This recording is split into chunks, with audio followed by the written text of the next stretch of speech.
This live stream is brought to you by Still and Evergreen Garden Care. Still is Australia's most trusted brand of garden power tools, backed by 95 years of German engineering excellence. To get your hands on their range, visit your... Garden Express are Australia's leading mail ordering service, offering a wide range of quality gardening products. Each week on the Garden Gurus Live, the team at Garden Express will share a weekly offer. So make sure after today's show, you jump online and visit their website. Good morning, everybody. I'm Joanne Harris and I'm here to help you with all your questions, and we've got a great show to present to you. Hope you all had a wonderful long weekend for those of us that did have a long weekend. And I know that it's been pretty cold. I think Melbourne's perhaps the coldest this morning other than Hobart, but we also had a cold morning. So I hope everyone's feeling refreshed and ready to get out in the garden by the time the sun hits your backyard. So the show today, it's a good one as always, and we've got a deal on the Carex Feather Falls, which is a really pretty little grass that you should keep tuned in to listen to. And the show for all the plants today, as we've got a great all-purpose control fertiliser to show you also. Later I'll share my plant of the week, and we'll get all your questions in, and I'll try and answer as many as I can this morning. As always, we're going to answer the questions, but there'll be plenty of prizes to give out also. Don't forget to put your state and city in the questions. That's really important for me. It helps me to direct the question or the answer to your particular area. And of course, make sure you hit that like button. So we're going to dive straight into the questions this morning.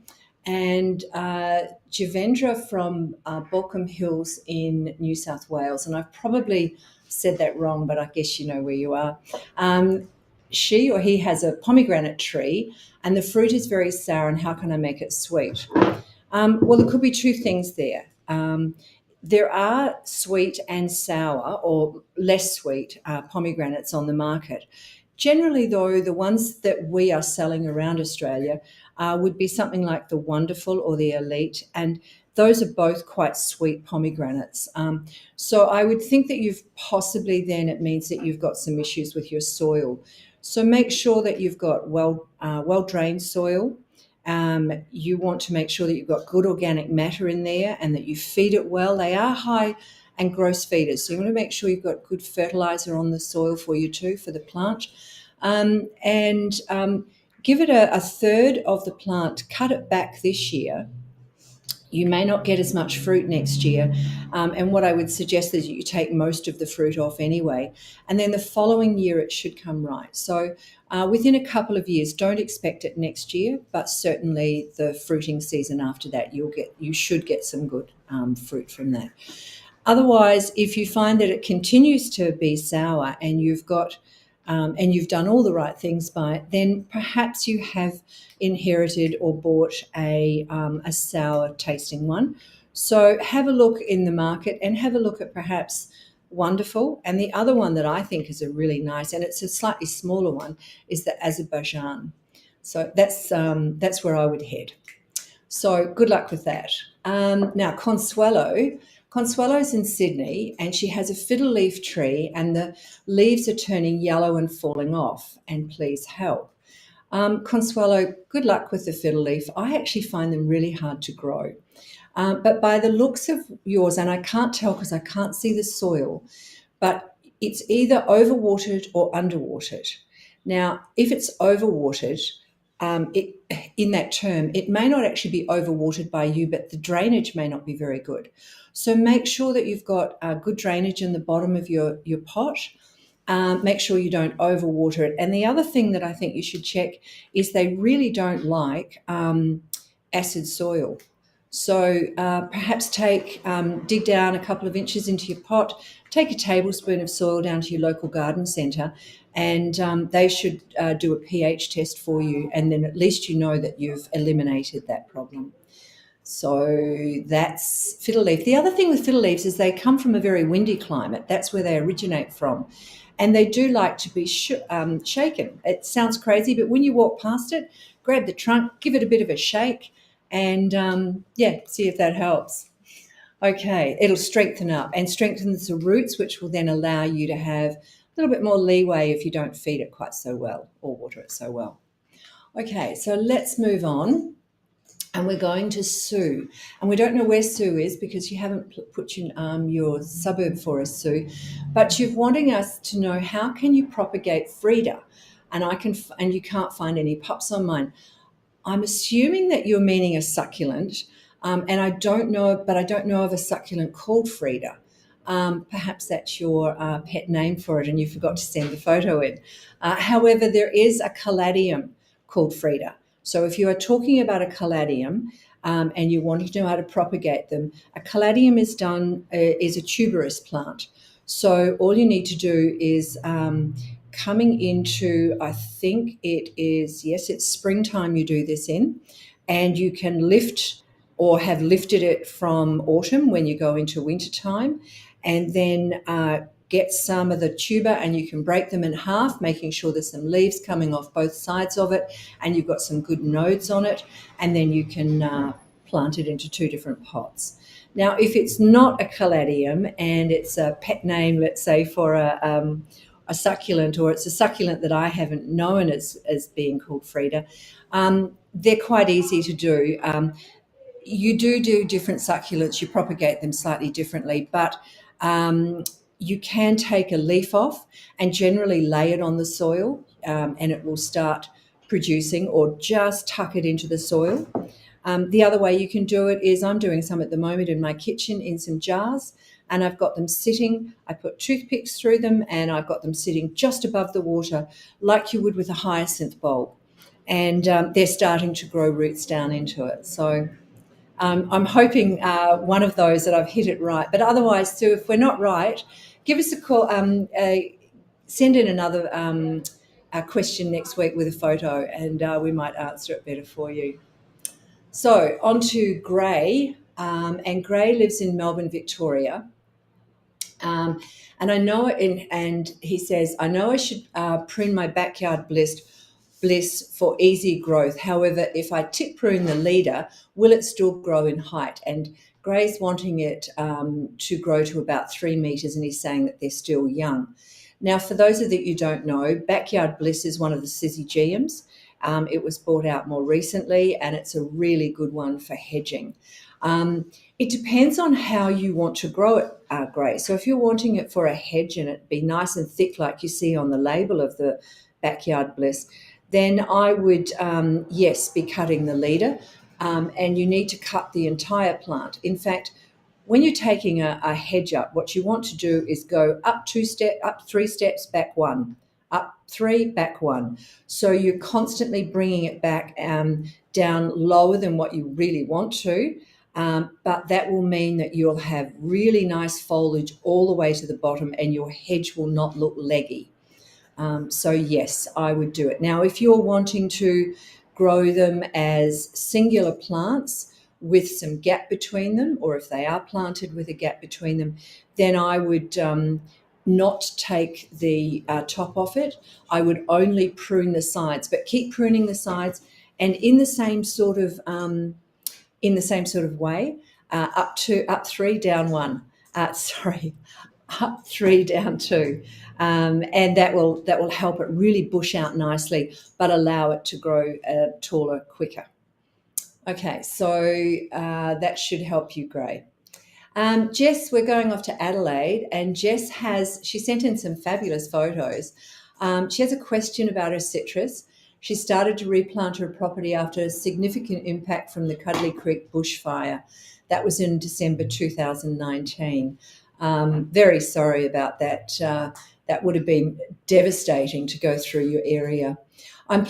She's planning a terrace garden due to the slope, and the soil in the highest point is more clay. So she's treated that with gypsum, which is great for the planting, and the lower soil is more loam than clay. And all have been fed with slow-release citrus fertilizers. So that's the background, and her question is, do I need to do anything other than mulch to help these plants settle into winter? No, I think that you're doing the right thing. I'm a little bit concerned when I looked at the top tree that you had planted, the citrus at the very top of the area. I'm wondering if that's planted just a little bit low. I could just see the graft and no more. So be very careful of that. Then, of course, the other thing is with clay, if you think it's really heavy clay at the top and you have put some gypsum in, but it's not making much difference for you and you're finding that you're losing leaves or they're going quite yellow, then I would consider lifting that one and putting it on and mounding it slightly. So putting some good loose open soil into the top part of it and planting into that, and then allowing the roots to go down further. Otherwise, I love the way you've done it. I think it's really natural. And of course, you did say you're going to put some mulch on it, so that's really important. Then you were also asking about when do I start to espalier? Most are approximately 60 to 90 centimetres at the moment. I tend to, when I'm espaliering, I start straight away when I plant the tree. I choose then the branches that I want to espalier, if you've got the side branches, and I pull them out instantly and start so that when they're young and pliable, you can then move them into the direction and how you want to have it. Start straight away. And would a row of daffodils along the fence line be a suitable companion? Absolutely would be. It would be beautiful. I love seeing bulbs come up in the springtime. They're fantastic. Okay, so I hope that's helped you a bit there, Jess, and good luck with your new area. We hope you have all the best with it. John's in the Pilbara, so the Pilbara is right up in the north of WA, and John's got a lot of orange jessamine, which is your Murraya paniculata, and his problem is he's been unable to get cuttings to take. He's tried green and brown stems with and without hormone, and with no success. I've tried it in the shade house, out in the full sun, the shade, the winter, and all other seasons. Not one has made it. The only success he's had is by pegging down the live branch into the soil. What's he doing wrong? Well, pegging it down like that is a really easy way to propagate. It's called layering, and it really is a nice, easy way. And I tend to do that. I'm a little bit lazy on the propagation side of things, but if I am wanting to, layering is a nice, easy way to do it. So you lay the branch down, peg it down into the ground. When it takes roots and it's looking like it's starting to take off, you can cut then the branch off that's attached to the actual plant. You can lift that and then replant it somewhere else. It is an easy way to do it. Look, propagating Murraya, you need to take a semi-hardwood cutting and you put the hardwood area or the harder wood down into the ground. Take all the leaves off. So cut all the leaves in half so that the plant is putting more of its energy into the root system and establishing that than it is establishing more leaves or growth at the top. It's best to do this in autumn time. And I would suggest, being up north, that you leave it outside. I wouldn't put it into a sheltered or into a shade house if you've got it. It needs that full sun, and it would really benefit from it, as long as it's not over 30 degrees, which I know you guys can have at times. So that one, that should work for you. Look, short of that, just keep layering. It's working for you. And you'll get a lot more Murrayas out of it that way. It's a beautiful plant. Thanks, John. So Yogesh from Sydney, and there's a photo here too. Yogesh has sent in her beautiful maple tree is dying and not sure how to save it. Okay, so your tree is... So if you've just recently taken that, are you sure it's dying and it's not just dropping its leaves? I know that's a really silly question to say. I'm sure that you knew that it was a deciduous tree and it's going to drop its leaves. I'm not close enough to it to know exactly whether there's something wrong with it.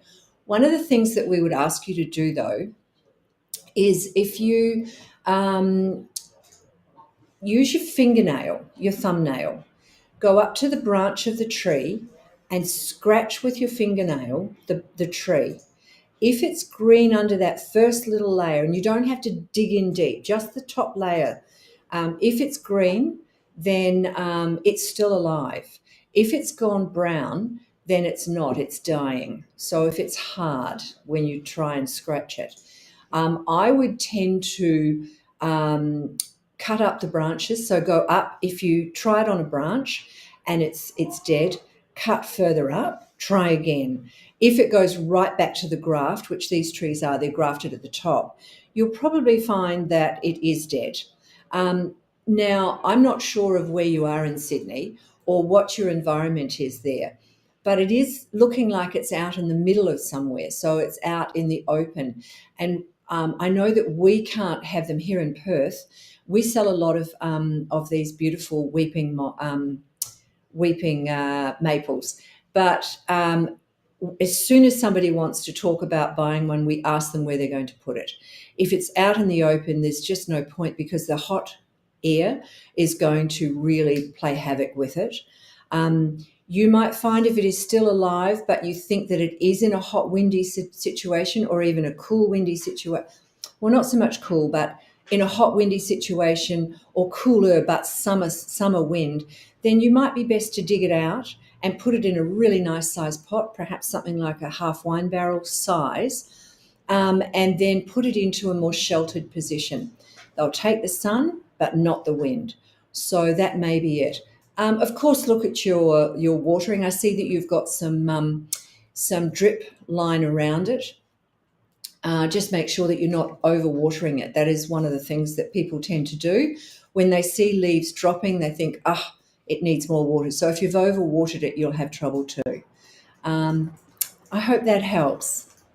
Thanks. Okay, so we're on to Margaret, and Margaret's in Belgrave. And my daughter has bought a unit in South Bank, has a big patio. People walking upstairs to the unit look straight into what can she plant for the pot in privacy? Yeah, well, there's lots of things that you could plant. It depends on which way her patio is facing. If it's facing north, then you want to look at something really tough. My daughter has a north-facing patio, and we put an olive tree on there, and I know she looks after it, and it did not survive because of the hot, hot sun and the wind that would be captured in there. So hopefully it's not a north-facing one. Look, for patios, there's some fabulous dwarf citrus. So you've got lemons, limes, mandarins, oranges, and they can all grow. If you get a dwarf or semi-dwarf, you can grow them easily in a pot, and they don't grow much past 2 meters. And you could probably keep it slightly smaller. There's a lot of things. In fact, I'm hoping that, Margaret, that you're listening, because we're about to go over to speak with Rowan at Garden Express. And Rowan has a fabulous offer of a plant that would work on your patio really well. So good morning, Rowan. How are you? Yeah, good, good. So we have a fabulous offer today on the Carex Feather Falls. Yes, we do. We've got both a 3-pack and a single individual plant, both discounted. So the 3-pack's discounted by 20%, and the individual plant is discounted by 10%. So this really is a good one. So in terms of really, will go really well in a pot. Does really well over a retaining wall as a low edge or border, Yes. and it's really stunning with the variegated foliage. I love the variegation on it. Actually, it's very white. It's very crisp and clean. This plant, isn't it? And the maintenance of it is very easy. Look, once you've established this, it's drought tolerant, it's frost tolerant, it's even salt tolerant. So those people that are living around the ocean or around the coastal areas can use this also, and it's going to work really well for them. It really is good in full sun, good in part shade. Yeah. And it also makes a really fabulous feature plant as well, in a nice big pot on a veranda or a patio like you were just mentioning. Yeah, I'm actually planning on doing that on my new decking soon. I'd like to I think a dark coloured pot with that would look really nice, although I've also seen them in white pots, and the green really pops out of that too. It's Really a fabulous plant, and it's really maintenance free too. I know that the maintenance can happen around about the early spring, but I tend to say to people, wait a little bit longer until spring starts getting a little bit warmer, because when you cut them back, so basically, just to tell the people, you pick it up, pick the whole thing up and just chop it off, probably about 5 centimetres, 6 centimetres above the soil. Now, so you want that to then replenish and come back really quickly. So rather than doing it in early spring, I tend to ask people to do it, or mention people that they do it when the warmth comes in. So when you've got really nice warm days and it can come back nice and fast. Yeah, that's good advice. And obviously in spring it's got those beautiful feathery plumes of flowers as well. So you don't want to cut those off too early, do you? No, absolutely not. Yeah, so, and these will be, how long does it normally take your postage to get to people? Like, let's say up to Sydney. Yeah, so we allow 7 to 14 days. That's from picking it in the nursery to shipping it and arriving at the customer's place. But right now, to Sydney could be as early as a couple of days. We're well on top of all of our orders now, so we're probably on the lower side of the 7 days, which is really good. So if you place your order today, you could possibly have it by the end of the week in Sydney. You could be gardening by Saturday. Exactly right. Hey, Rowan, thanks very much for your time today, and thanks for this offer. It's a great offer. It's a beautiful plant, and I think, grasses are underestimated. They're an easy one. They make a beautiful pot specimen, and these are really tough plants. Yeah, they really are. So jump onto our website, gardenexpress.com.au. There's a banner there that'll take you directly to the deals. The 3-pack's $47.70, and they're in 140ml pots. Or you can buy an individual plant for $17.50 at the moment, delivered directly to your door. That's fantastic. Thanks for your time, Rowan. Really appreciate it. Always a pleasure, Joanne. Thanks. Bye-bye. Yeah. So, look, honestly, people, I think it's a great bargain, and it's also a fabulous plant. So get onto that one. Okay, so let's not forget to hit that like button, and please, if you can, include the state and suburb, and it helps me a lot. Okay, so we've got Carol is in Riverton in Perth. That's not far from our garden centre. And she's seen a lot of bearded iris on Facebook that are flowering. Not sure where they're from. I have irises and not in flower. When do they flower in Perth? So Dutch irises will flower in springtime, and your bearded iris is just slightly after that. We've got bearded irises in the garden centre, so you'll see them in garden centres at the moment, and they come bare-rooted in little packs. In fact, they come from Garden Express. So, you can get down and get your irises now, and you've still got time to plant them. They grow well in pots. They grow well in the ground. Easy one to plant and get lots of flowers from, Carol. So Kim in Brisbane, how can I revitalise old potting mix? Well, if it's really old, don't try. If it's not that old and you've used it and you just want to revitalise it and you've got a plant in it so you don't want to repot it, then I would use a product. There's 2 products. One of them would be sea salt, and I think all of us have heard of sea salt. It's marketed very well and it's a great product. So keep in mind, a lot of people also think that it's a fertiliser. It's not. It's a tonic for the soil. So that will help you with the soil. The other one that I particularly like also is called EcoVital. And that's got a lot of goodness in it also. So either of those products would be the way I would go, Kim. Steve is in Central Victoria, and he said, how hard do I prune my raspberries and my blackberries? There's 2 different ways you would do that, Steve. Blackberries need to be cut virtually to the ground, whereas raspberries, and you cut the blackberries, you cut the whole plant. But with the raspberries, you only cut the branches or the canes that have fruited for you. So don't cut any that haven't fruited or you're actually cutting off your fruiting branches. And I would usually cut something like raspberries, or maybe 10 or 15 centimetres, maybe 15 centimetres off the ground. But just keep in mind, you don't cut the ones that haven't fruited. Okay. Tyson. Hello, Tyson. And Tyson, as we all know, is from Baronia in Victoria. And he's asking, can I please plant curled kale green dwarf seeds in my garden bed, and any tips? I would probably not put it into your garden bed at the moment, Tyson. It's probably a bit cold. I had a look at the weather, and I think you guys woke up to about 7 degrees. So I'd be more inclined to put it into some pots or some seed raising trays with seed raising mix, and then care for it perhaps on a veranda, or keep it out of the frost, keep it out of the cold, and you'll find it should be really coming up nicely by springtime for you. Hope that helps, Tyson.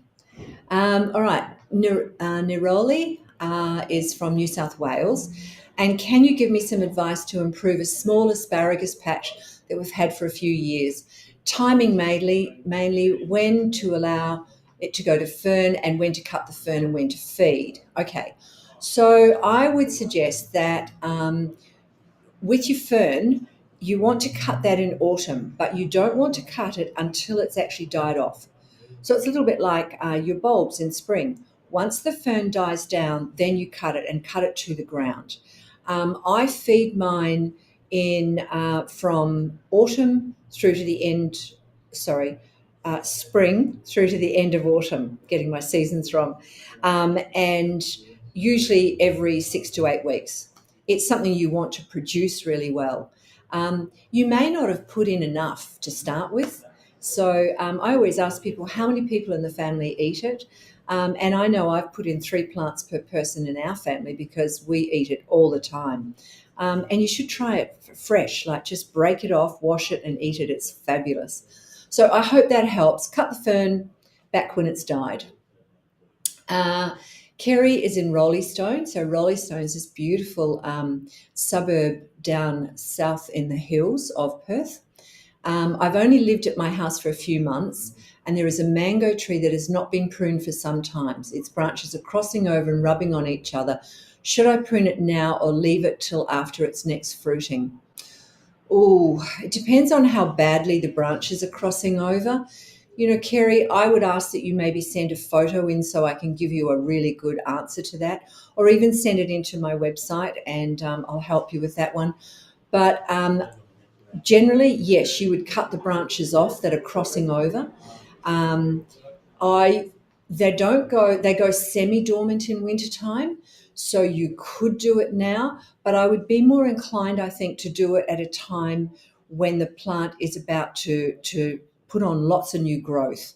So coming in again to the warmer part of the late part of spring, in fact, is possibly when I would do it. But if you could send us in a photo of the tree up close so we can see it, then I can give you a much better answer on that one. But I wouldn't be looking at the fruiting at this point. I would be looking at the weather more than anything else. Okay, Susan is from Packham in Victoria. And could you please advise me if I should bring my devil's ivy inside over winter? It's in a covered patio that has a Ziploc blinds that are down. It depends on how cold it gets out there. You know, devil's ivy are actually quite a tough plant.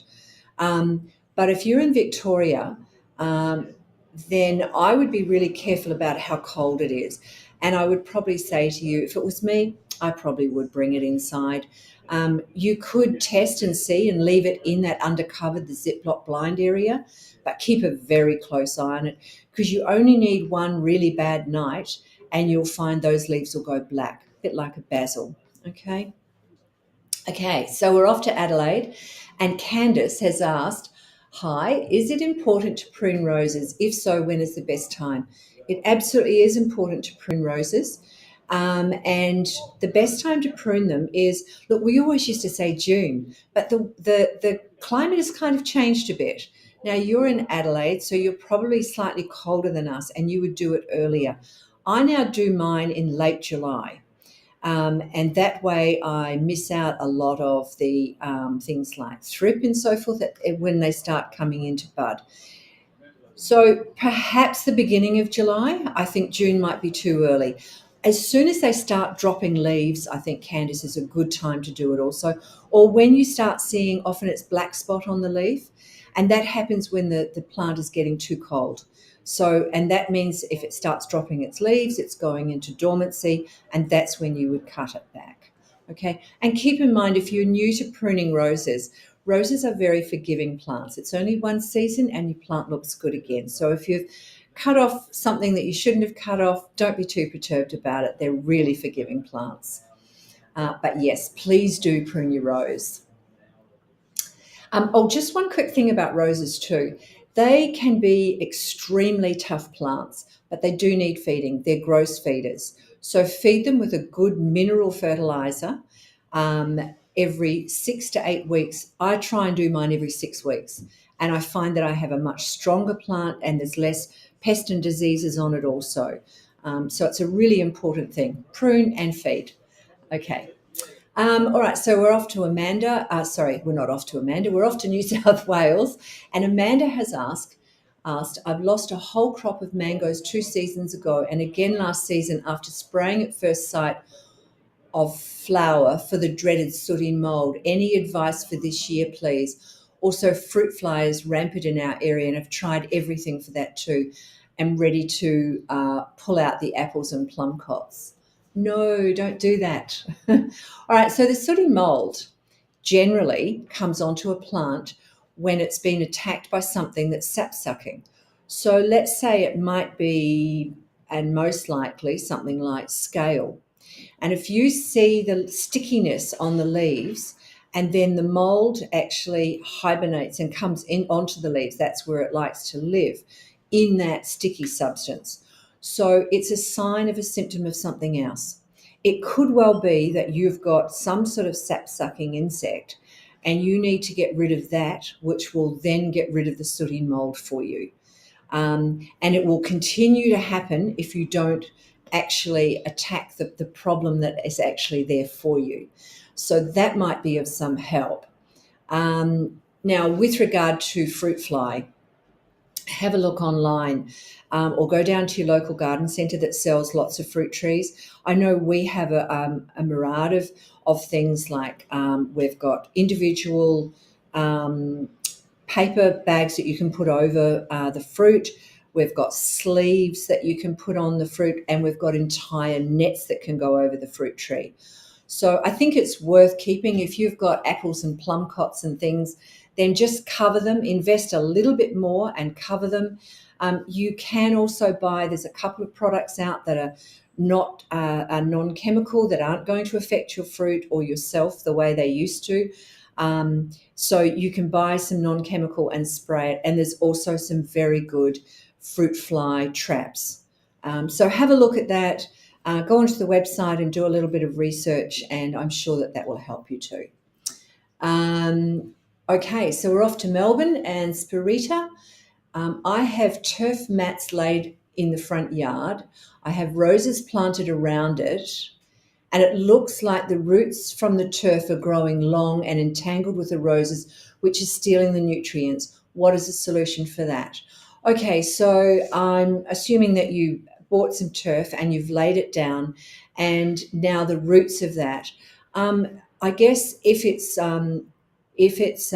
cooch, you're in trouble because, yes, it's going to go down. If it's kikuyu, you're in trouble also. If it's something like a lovely soft winter grass, it's not so hard to deal with.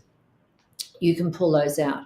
I would suggest, by the way, you're talking, that it's possibly one of the other two, and you might have to buy a product called, and it's going to slip my mind, I hate that when it happens, and it'll come to me, but it's a product that you can actually spray over the roses as well, or over anything else. It's not going to affect them. What it will do is it will triferine. No, it's not. No, it's not. I will come back with that after the next break. But it will spray, and you can get rid of it. And it's much easier. So you're not having to dig up roses, or you're not affecting the roots of other plants by pulling the roots of the grass out. Keep an eye on that. It might be that you want to put some sort of, you can buy some really good cortine steel edging, and you can get it where it's, you can't see that, where it's up to about half a metre, say up to 50 centimetres. You could get it less at 30, etc. But you can then tack that down into the side, and it will help you not have so many roots coming in from your trees. And it just gives a nice edging to the grass also. I will come back to you. We've got a wonderful segment at the moment coming up for still. And once we come back from that, stay tuned. My head will get round it, and I'll give you the name of what you need to buy. In the meantime, as we know, in this weather, it's essential that we're cutting back our branches and keeping our yards safe. So the folks at Still in Maddington have given their insight on how to keep your chainsaw blade sharp, so that you don't wear your chain out and the job is made easier for you. Let's have a look at that, and I'll come back to you with that product. Thank you.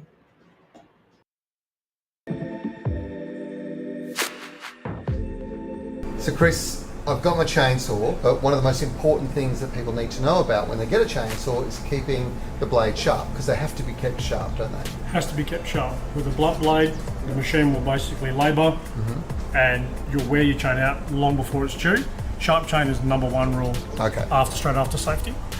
And look, critically, the most important thing here is, it makes the job easier. If you've got a nice sharp blade, it's a lot easier to actually do the job. You're not exhausted, right? Definitely. You won't be exhausted. The machine won't be exhausted either, and you'll get the job done quicker. Okay. More time to relax, spend with family. Okay. Now, when it gets to files and sharpening, not everybody will know how to do it. Can you give us your advice on how to do it? Sharpening for the general person, this is the best thing. It's the Still 2-in-1 Easy Sharpener. It's incorporated with 2 round files and a flat file. Yep. So this will sharpen and gauge your chain every stroke. Right. So I can see it here. There's one round, and there's the other on the other side. Yep. Okay. And then there's your flat through the middle there. Correct. Right. Okay. How does it work? So making sure your file matches up with your machine. It tells you here which side of the machine you're doing. So we're going to do our right hand side, find the tooth that matches, sit the file in, follow the arrow going out, and doing 3 strokes, 1, 2, 3. That chain's done, move to the next chain, so on and so forth. One more tip, that obviously keeping, making sure that you've got your oils right and everything else is critically important with chainsaws. Very important. Lubrication. Lubrication, so having the correct bar oil and making sure you're keeping the tank always full. The biggest one is your 2-stroke mix. Mixing the fuel to the correct ratio, using the correct fuel octane, or getting pre-made fuel. Pre-made fuel is a game changer. I was going to say, so the hardest thing ever for most people is to actually work out how to get the mix right. So now you guys have got it. You can just buy it in a can and take it home with you. In a can. A lot of people mix it like cordial. It's not to taste, it's got to be. I tried cheating on Google, and I still couldn't find the product. So I will get back to you with that product, but I'm very sorry about not even being able to get it in my head. So those of you with chainsaws, I hope you got some good information there, and can get onto all that pruning and cleaning up ready for winter time. So one of the things that we often look at is, let's start again. I have a plant of the week. Most weeks I'm naughty and I bring in 2 or 3. This week I've bought in 1, but I've bought in a massive one because that's all I had.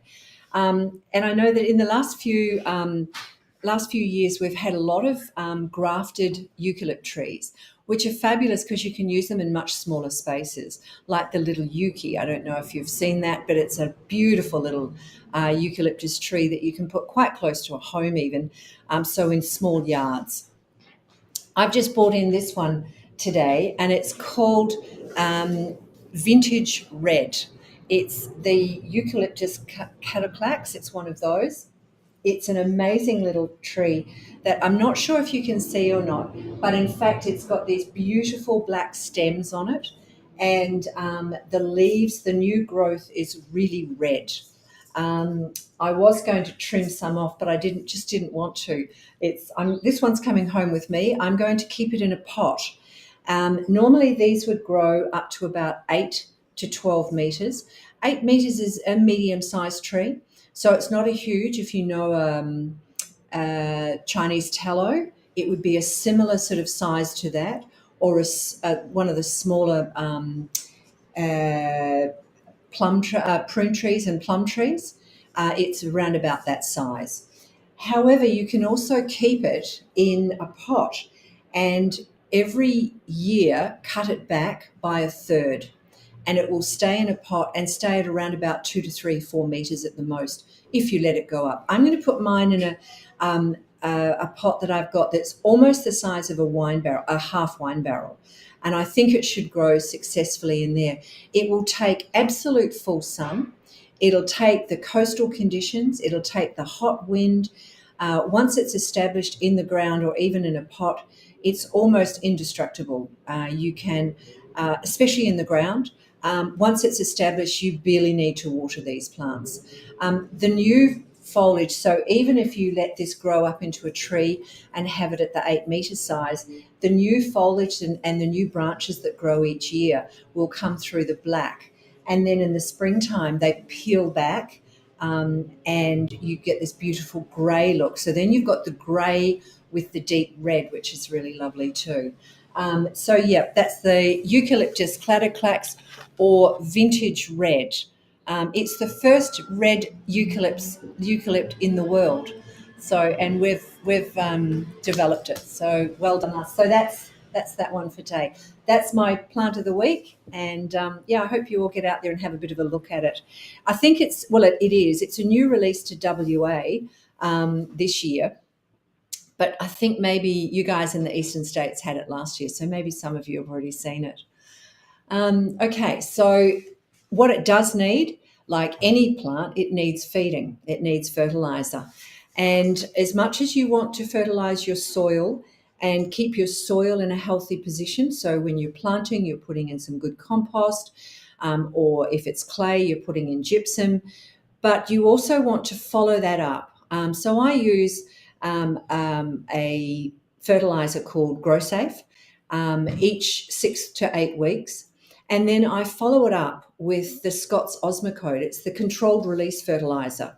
Now, it's an all-purpose fertiliser, so it can be used on virtually anything, especially it's got low phosphorus, so therefore you can use it on your natives as well. I love the fact that they've got the trace elements in there. You've got iron and magnesium, etc., with all your minor elements. So that helps keep the leaves greener for longer, and it promotes healthy growth. But what it also does is it promotes